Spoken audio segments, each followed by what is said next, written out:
Hey folks, this is Soul with another video, and today we're featuring a lot of War Within compatible add-ons with a summary that's as short as I can get away with. I'm going to go through a lot, and a list along with links is available in the video description. Obviously, I'm not suggesting you install all of them, but maybe after these previews, give them a spin, you might like a few. All of these have been tested on live servers as the build has now passed the beta. I tend to talk of lesser known add-ons, but expect more than a few familiar favorites, including many I use myself. If this turned out useful, please hit the like button, subscribe for more WoW coverage, watch me wherever I'm live, and if you got suggestions of underrated add-ons, let us know in the comments.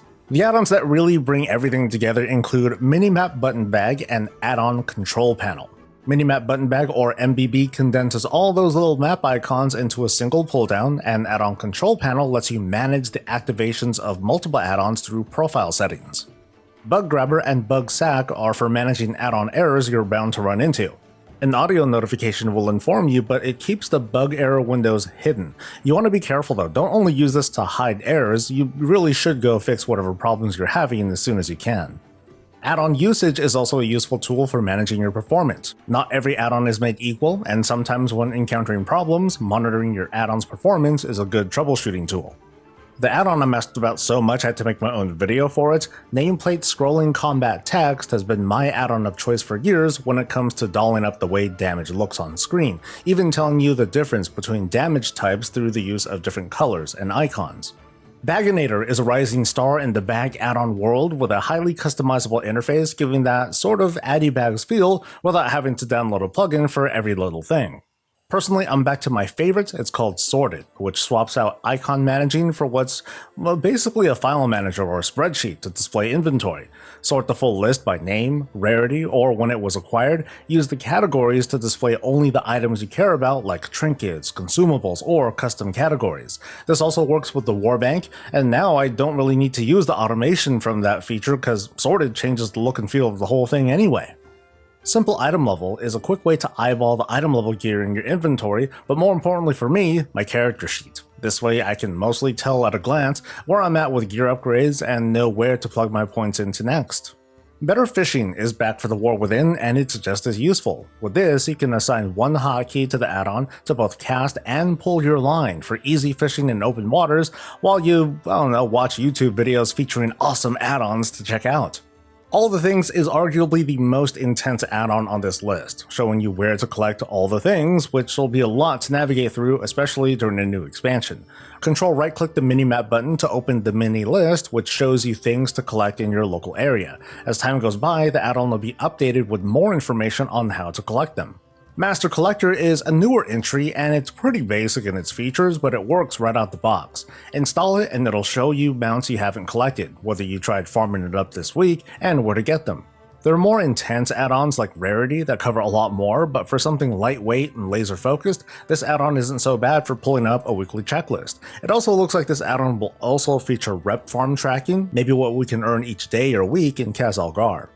And since I mentioned it, Rarity is an add-on that tracks pets and toys along with mounts. Not only that, it includes additional info about the drop rate of said collectibles and tracks your progress, that is, how many times you've made attempts at these rare collectibles. It's useful for reminding yourself how much farming you've done, but also looking back on that sort of info can be a little bit depressing too. When it comes to collecting, for me nothing beats Handynotes to find rares and treasures when I've given up on trying to explore.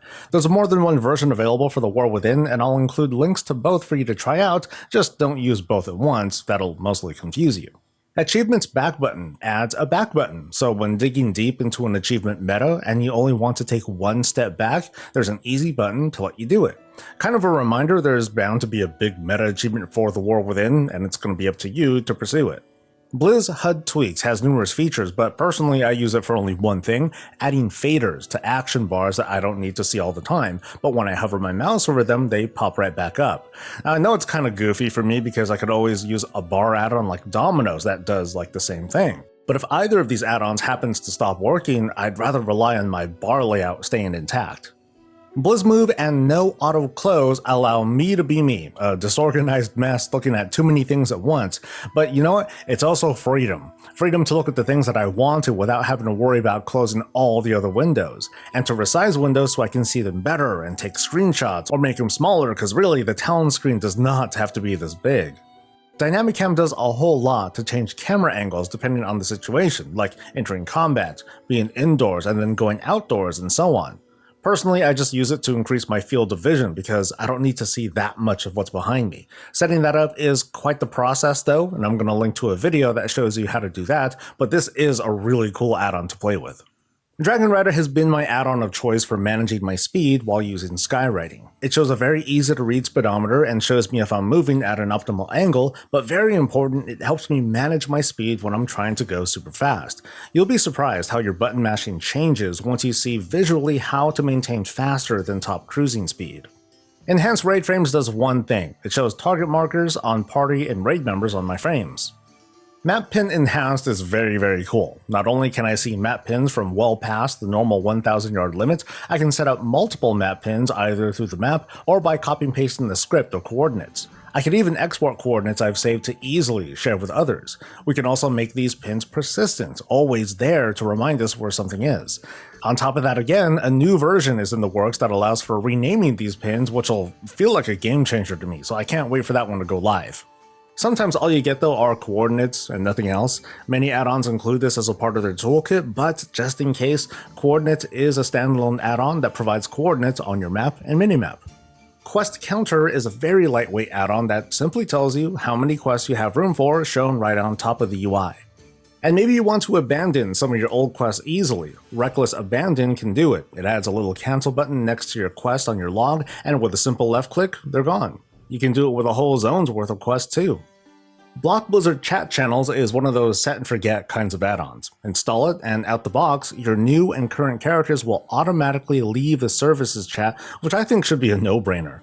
You can choose other channels to never be in, like General or Trade Chat, but you want to keep in mind even if you try to manually rejoin these channels, the add-on will kick you right back out, and you'll have to disable that function with the add-on. So like I said, you leave the services chat by default, and I think that's all you need. CraftScan is a cool add-on for those would-be crafters who spend a lot of time in town.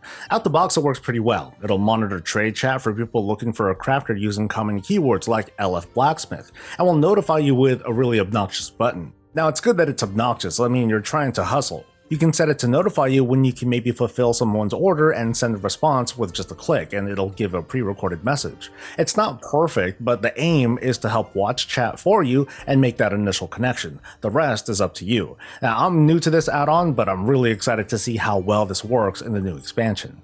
WoW Instant Messenger, or WIM, separates whisper windows into movable chat windows. Oh, okay, young folks, once upon a time, we used to chat like this, and some of us haven't been able to break away from it, okay? Anyway, this might be useful for wrangling the clients you'll be picking up with CraftScan. Prat continues to be my add-on of choice for enhanced chat capability. It uses class colors and names, it lets me alt-click to invite people ready for raid invites, it gives me a longer chat log, see URLs, and more. CraftSim is a super powerful addition to help with crafting the most profitable items. Personally, I use it for something else entirely, as a way to double check what specializations support a particular recipe. I suggest this for any and all crafters who want to make sure they're safely developing towards their desired spec. As for whether it's a profitable or worthwhile spec, well, that's up to them. And for basic navigation, TradeSkillFluxCapacitor remembers the last recipe you selected before closing the profession window, saving you from fiddling with the recipe list to go back to where you last were. I'm normally really strict about using the right terminology for stuff, and I know how important branding is, but it brings me physical pain to say Warband Bank. Warbank is an add-on that changes all references to the Warband Bank into the much more pleasant sounding Warbank. And that's it.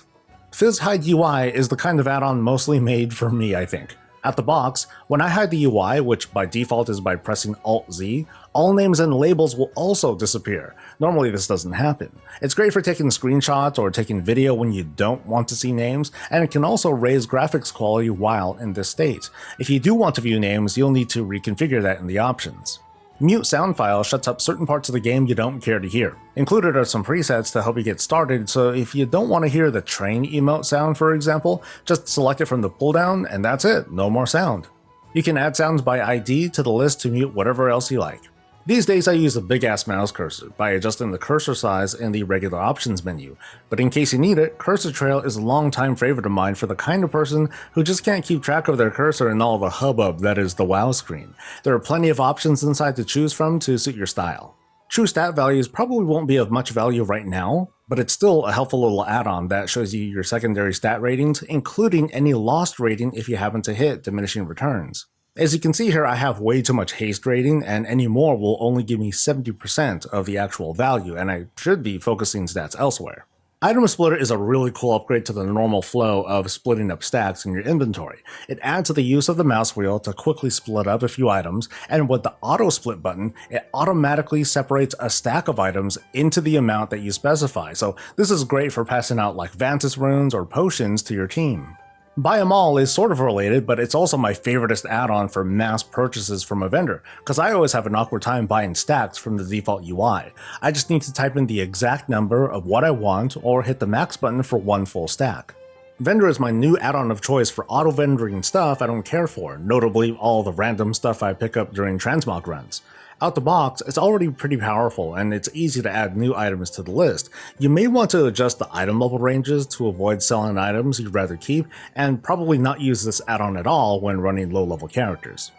Clique lets you easily create custom mouse over macros. It's great for folks like me who don't know how to write anything but the most basic macros. For example, I use tilde as my kick button, but when I mouse over my party in raid frames and press tilde again, Clique has it set to cast my cleanse. Since we're kind of on combat, there's one add-on I typically recommend for the more beginner player who isn't familiar with encounter mechanics, and that's GTFO. It's very simple. Standing in bad gives an alert, and the alert is different if you're about to be in danger or immediate danger because you're now on fire. Tiptac is still the only add-on I've ever used for enhanced tooltips on mobs and players. A mouse over lets me see names, guild rank, Mythic Plus rating, and a lot more when we dive into the configurations. Sometimes it's easy to forget you have a loot box or rep token to open up. New Openables reminds you of that by displaying containers you can open and tokens to use. You want to keep in mind that sometimes it takes a while for this add-on to catch up with new content when new patches are out. Hearthroulette is kind of a fun one. It randomly calls on a different Hearthstone toy when you want to return home. There's no better way to appreciate your collections than to randomly call on them, right? Speaking of, Transmogroulette is a super lightweight add-on that unleashes chaos on your Transmog appearance by, well, randomizing it, and it's one of my all-time favorite add-ons. Better Wardrobe in Transmog is probably more up your alley. Not only does it include a random button, but features the many Transmog sets in WoW that aren't included in the default list. Take a look at what you have, what you need, and more. Rarescanner is still my favorite add-on for yelling at me when something cool is nearby, like rares and treasures. Early on, we'll be doing a lot of that while poking around for quick resources, reputation, and more. World Quest Tracker remains the undisputed winner of the World Quest game, and it's fully functional in The War Within. It's got easy visibility with mouse overs to quickly identify objectives all populated under the Quest UI. It's one of those many add-ons that really should just be put into the game. Narcissus plays a huge part in how you see some people with killer screenshots during Mog Mondays on social media. With just a click, you can open up a special UI to pose your character, add more characters, even set up a transparency to place your character on another picture entirely. There are way more features too, including a cooler looking paper doll UI. Made by the same creator, DialogueUI is a very pretty add-on to enhance the questing experience. Plug it in and it just works for a fun and immersive look. And for the very fine tuner, advanced interface options let you control many of the elements that add-ons can do for you. This lets you really get under the hood to tweak settings and otherwise potentially ruin your entire experience, so mess around here at your own risk. And that's going to be it. Links to the add-ons are in the video description or the sticky if it didn't all fit. Please like the video, subscribe for more coverage, catch me live, and I'll catch you later. Stay safe, stay healthy, and stay breezy.